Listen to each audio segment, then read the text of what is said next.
Want to welcome everyone here this morning. So glad that you guys are here with us. I just got to give you a warning.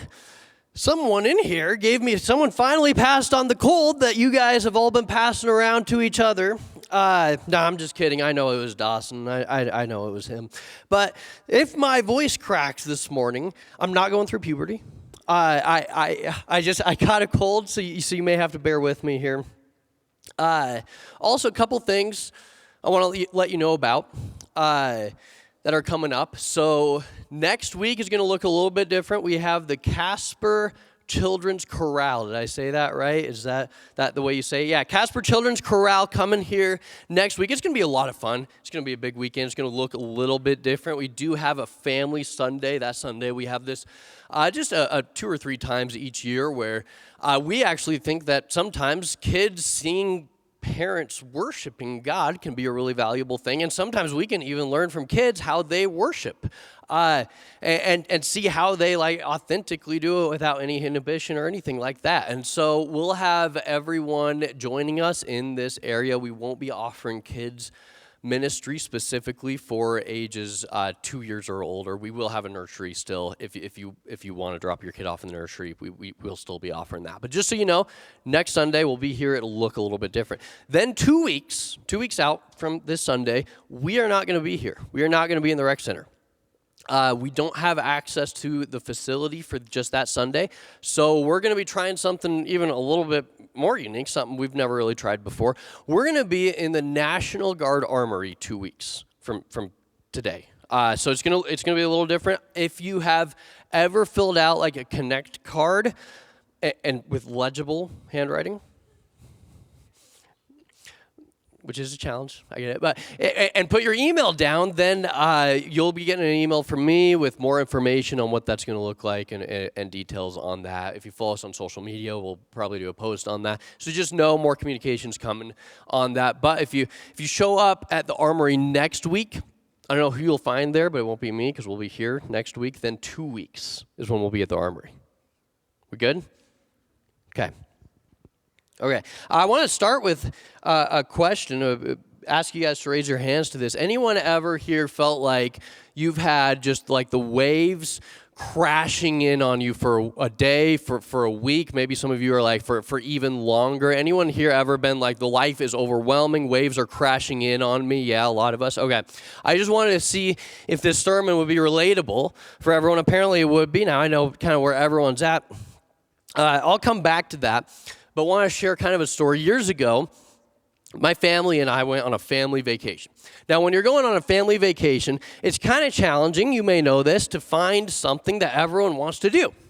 So for me, I'm a distance runner. I was even more into running at this point. So I'm like, can we go run a marathon together? Like, can we go find a race that we can all do together? And I know you may find this hard to believe, but my family wasn't really into that. They were thinking, no, I don't run for fun, Caleb. No, we don't do that. Only you.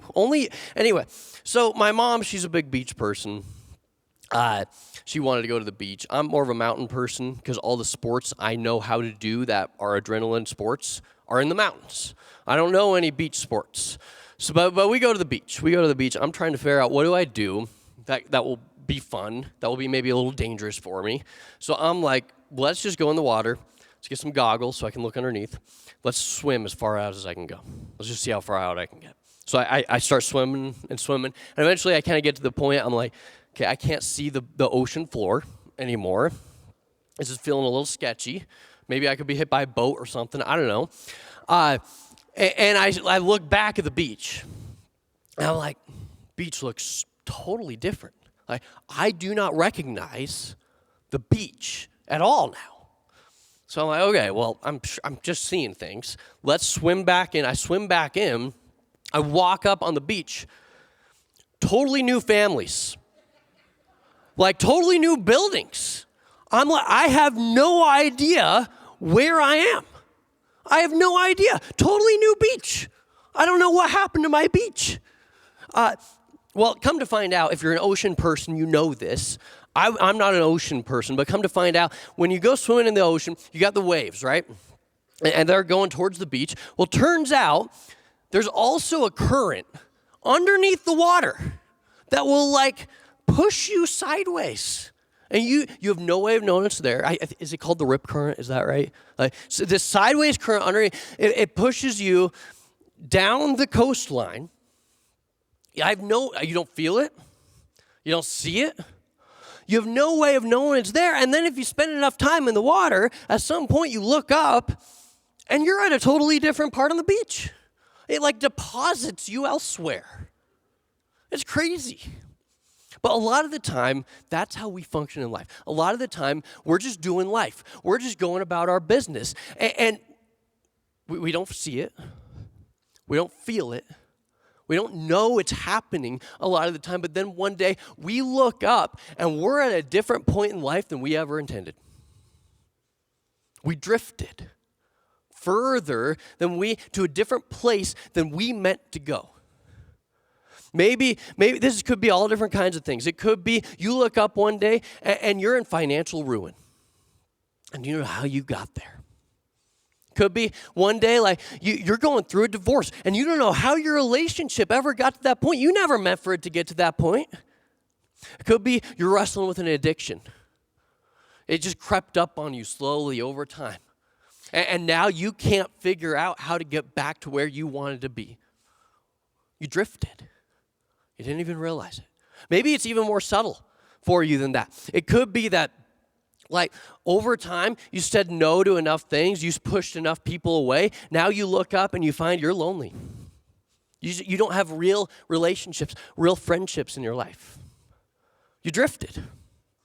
And you didn't even realize it along the way. Today, I want to share with you guys about a group of people who they were dealing with the same thing.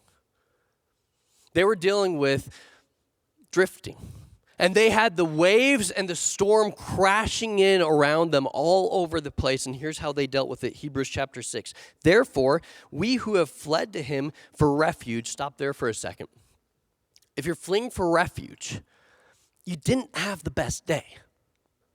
Right? Like you don't flee for refuge if you're just loving life. Like you're fleeing for refuge because you had some of the worst days ever. We who have fled to him for refuge can have great confidence as we hold to the hope that lies before us. This hope is a strong and trustworthy, and say this word with me, anchor. Let's try that again. I got two people locked in. It's me and the Bensons, really.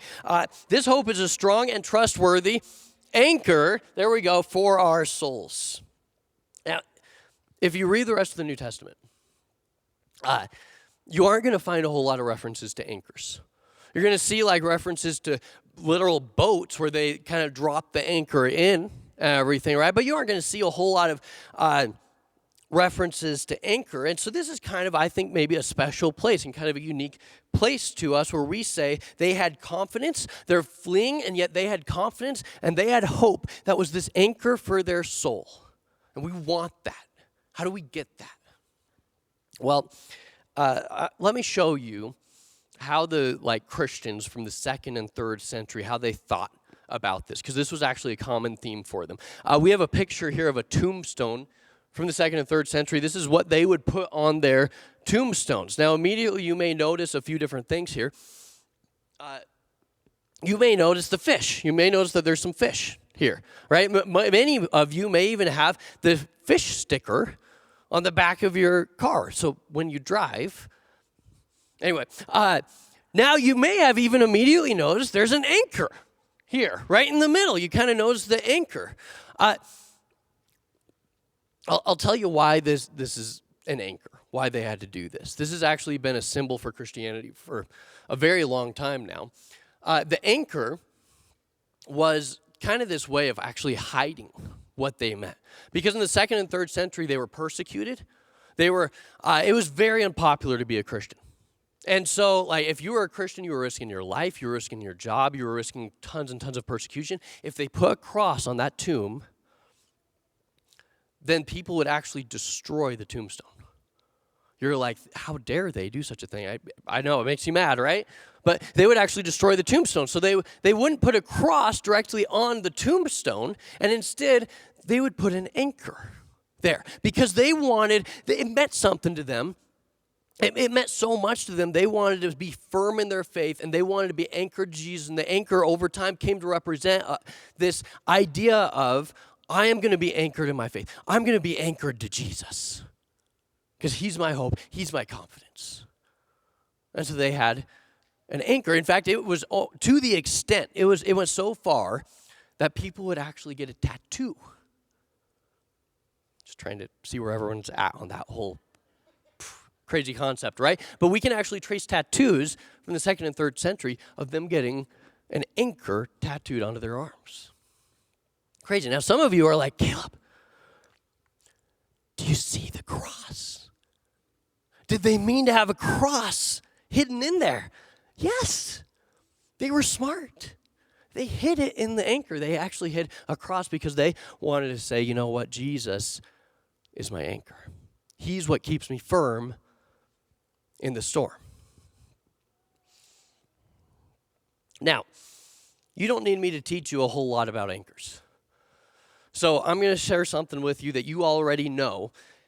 Anchors prevent drifting. For those of you who want to get into boating, I am here to serve you. Anchors prevent drifting. You know this. But I had to bring this up because as I thought about it, this was something that was helpful to me. Anchors prevent us from drifting, but they don't stop the storm. Like when you're in a boat and you got a storm coming in, you don't go and toss the anchor at the wind. And it doesn't stop the wind from coming in, right? If it did, we here in Casper would have tried that a long time ago. It would have been great. But no, it doesn't stop the storm. And a lot of us, that's how we treat our relationship with God. Where we have this storm around us and we're like, God, would you remove the storm? And if he doesn't fix the storm, if he doesn't remove the storm from our lives, does God even love me? Does God even care about me? Anchors don't stop the storm. So let me share a little bit more about anchors with you guys and what they look like here. Anchors, here's what they are. They're spiritual disciplines. Now, as soon as I say the word discipline, you're like, oh, man, disciplines. We need them. They're important. They're essential here. What anchors are, what spiritual disciplines are, they're habits, practices, and experiences to develop, grow, and strengthen. They aren't just like this one-time thing. It's an actual process that we go through. They're activities, not attitudes. Some of you guys, you're positive thinkers. It's more than just positive thinking. I'm an optimist. I'm very much an optimist. Some of you guys are even more optimistic than I am. I'll get in a conversation with you. I'll be like, it's cold out. Yeah, Caleb, but the sun's coming up. What? It's more than just positive thinking. It's a lot deeper than that. Fight apathy and atrophy. If you're an athlete and you stop working out, what happens to your muscles? They atrophy. Same thing can happen in our spiritual lives. Means not an end. If you grew up in a legalistic household, in a legalistic setting, like don't use the anchors as this is how I get God to like me. That's not how they're supposed to be used. They're a way to grow our relationship. Jesus talked about the anchors. Matthew 11.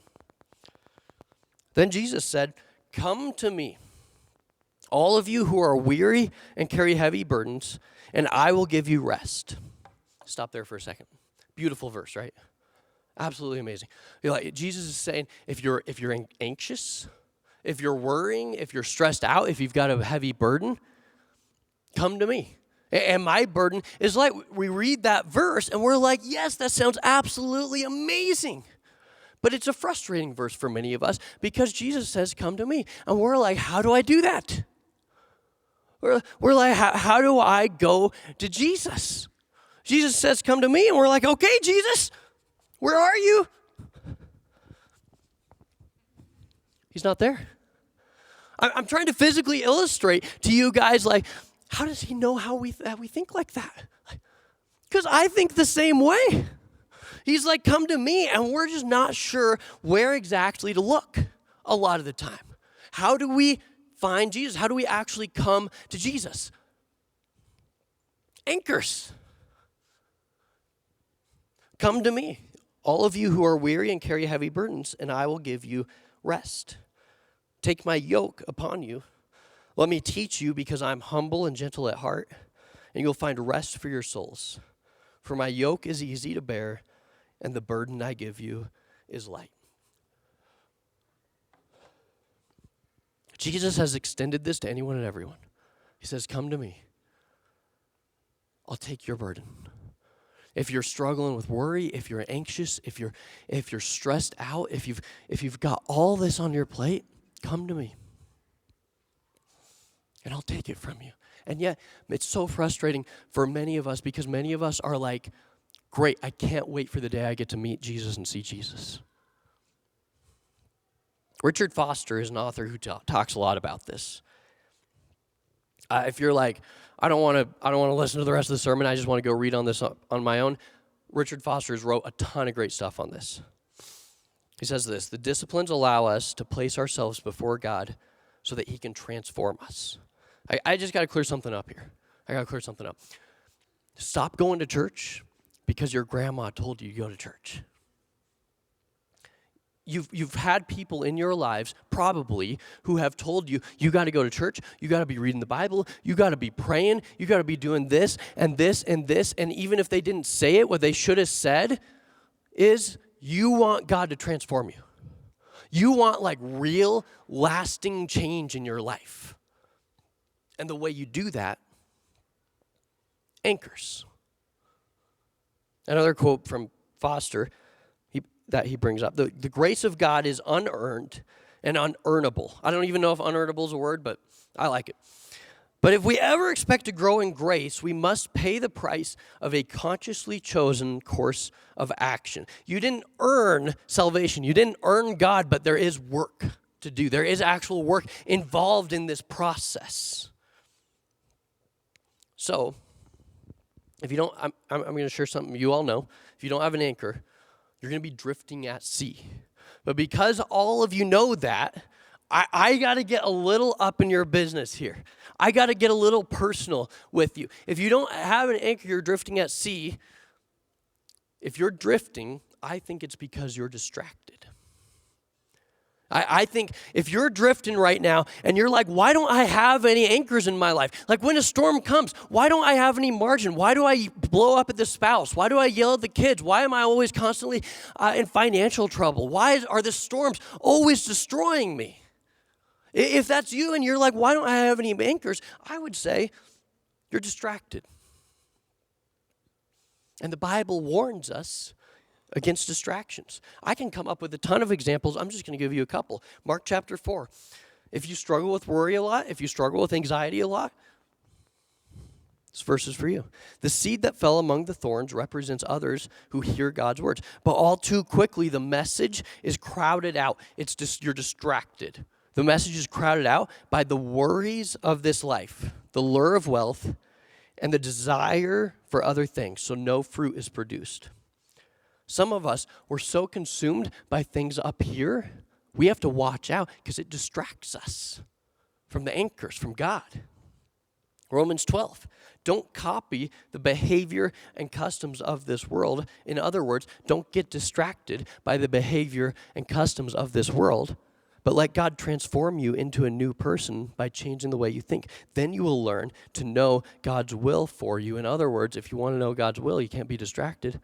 It's hard to know God's will if you're distracted, which is good and pleasing and perfect. That's something we want. We're drifting because we're distracted. So I read a lot of books.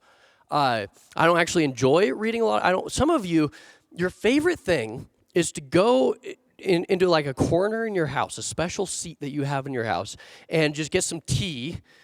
I don't even like tea that much, but you get some tea, and you just love to spend the rest of the day reading. That's not me. But I know the value of reading and how much it helps you to learn, and so I'll read a few paper books, but usually I listen.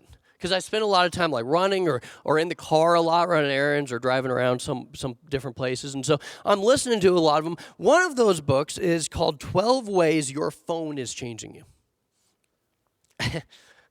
Sounds like a terrible book to read, right? Well, I'm just going to give you the table of contents. Because it's like, we got a problem. We got a problem. 12 ways your phone is changing you. We're addicted to distraction. We ignore our flesh and blood. We crave immediate approval. We lose our literacy. We feed on the produced. We become like what we like. That's a whole sermon series right there just on that. We get lonely. We get comfortable in secret vices. We lose meaning. We fear missing out. We become harsh to one another. We lose our place in time. And that's just our phones. That's what just our phones are doing. The author obviously expands on all of those. But that's not even counting like financial difficulties, relational problems that you may be having, health problems that you may be having. Like, we live in a distracted world. And don't misunderstand me. I'm not saying, like, Pastor Caleb said we can't have our phones anymore. Like, we got to give up our phones. No. But I think we got to admit it's not just everyone else who's distracted. It's all of us who are distracted right now because of all this stuff that things are doing to us. And so a lot of us, we want God to like remove that distraction. We're like, God, if you just fix this person in my life, I'll give it all to you, man. If you just like fix this person, I'm all yours. If you just give me a little bit more money, then I can really be freed up to focus on you. Like, that's what's going to do it for us. Here's what I think we're doing. We're going like, God, fix this problem. And I'm careful to speak on behalf of God, but I think this is what he says from Scripture. And God saying, no, use the anchors. You're going to face storms. You're going to face difficulties. You're going to drift. Use the anchors. And it'll keep you from getting shipwrecked. It'll keep you from getting destroyed in the middle of these storms. I've given you these tools. Now, I'm not suggesting that if you have a problem, you don't bring it to God. Like, I'll talk about that in this series. If you got a problem, bring it to God. Do that.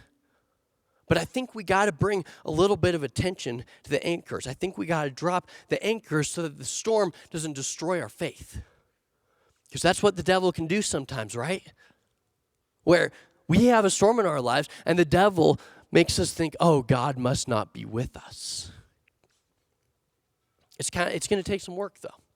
It's kind of like when you get a membership at a gym, but you don't actually like show up and you just are like, man, the membership isn't making me super fit. Come on, what is going on? You actually got to put some work into it.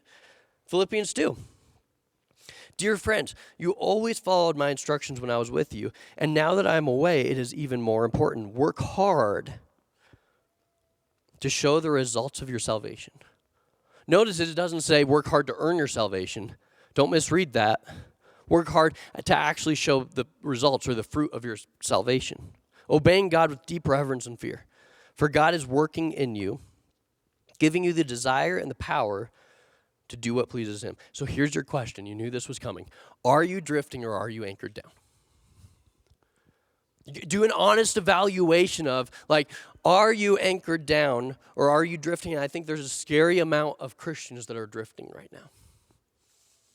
It's messing us up.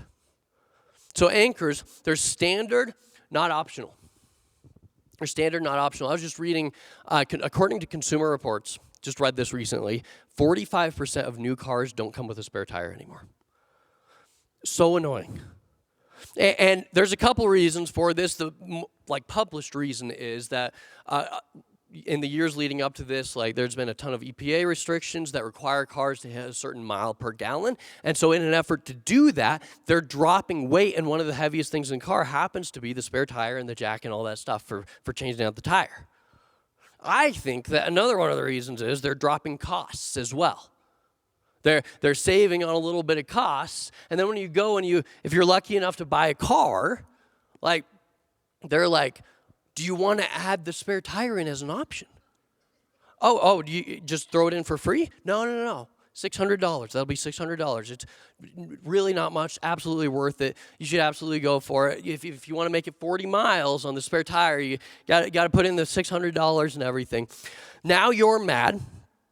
So am I, because maybe you've had this experience and everything, and maybe for you that's the application for the sermon. I got to head out and check right now. I can't believe they're doing this.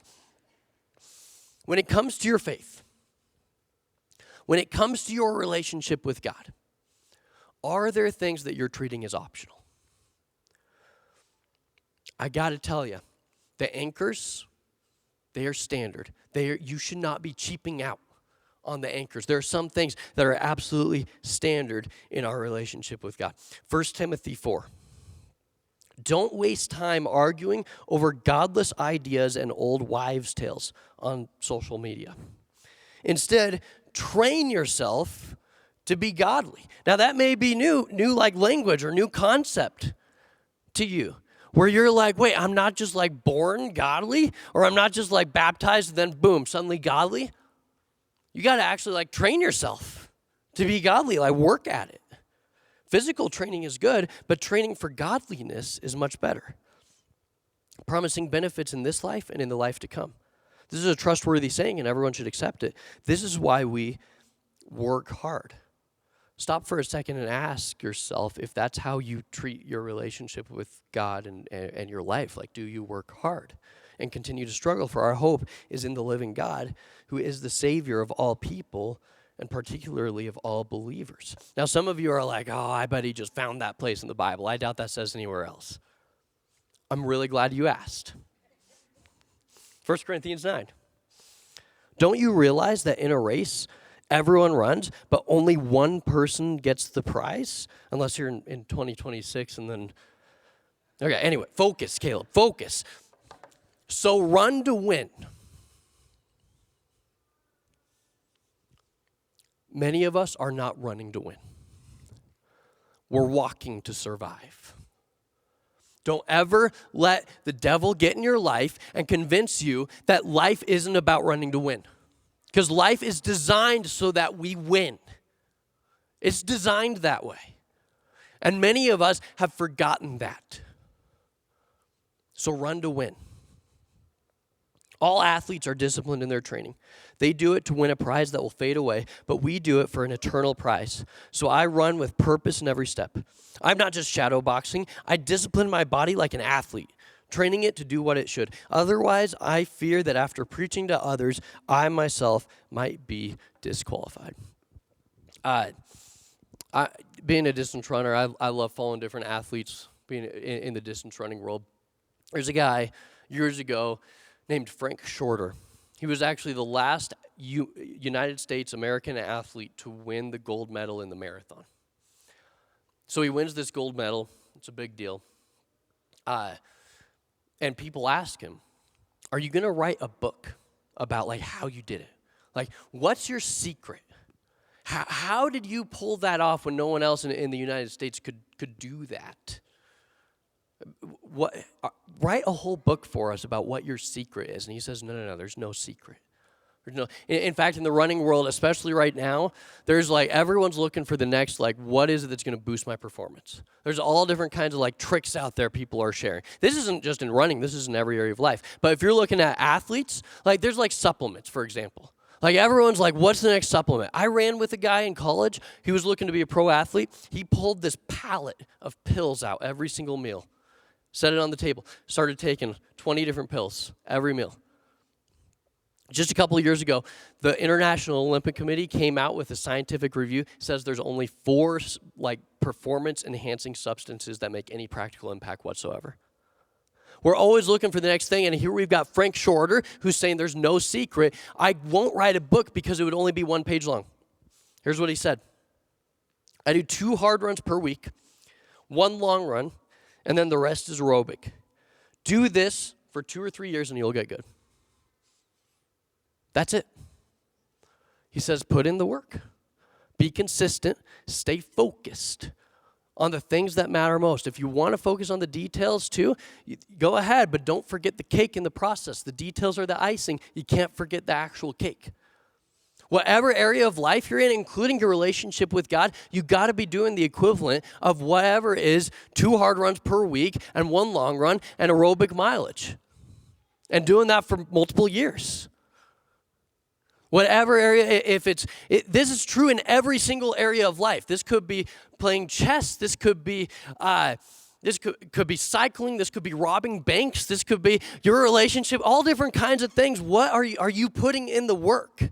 So I want to spend some time talking about what anchors us, what keeps us from drifting, what keeps us from waking up one day and saying, how did I get here? We're going to talk about anchors. Make sure to be here next week. That's when we're going to really dig into each specific anchor that we're going to be talking about. Mark Patterson, I'll end with this. He says the only ceiling on your intimacy with God, the only ceiling on your intimacy with God and impact on this world is your spiritual disciplines. Your lid, your cap, your max, your capacity, whatever that is, the spiritual disciplines are your lid. Let's pray. God, we thank you so much that you provide us with anchors, that you provide us with these practices that actually allow us to come to you, that actually allow us to bring our worries and our anxieties and our troubles and our stresses to you. God, we ask that you forgive us for any way where we've let apathy creep into our life, where we aren't running to win, where we aren't working hard to become godly. We ask, God, that you give us the passion, that you create a fire in us to start training, to start working at building these habits and these practices and these anchors into our lives daily. We ask, God, that we use these times, this Bible study, this prayer, these conversations with other godly people, this time of worship to start to transform us because, God, we want to be changed in a real way. We don't want to walk away the same as we were. We want you to change us to be better than ever before. We thank you so much, God, that you care enough to do that you won't just take the storms, that you'll use the storms in each one of our lives. God, we surrender our lives to you, and we pray this in your name. Amen.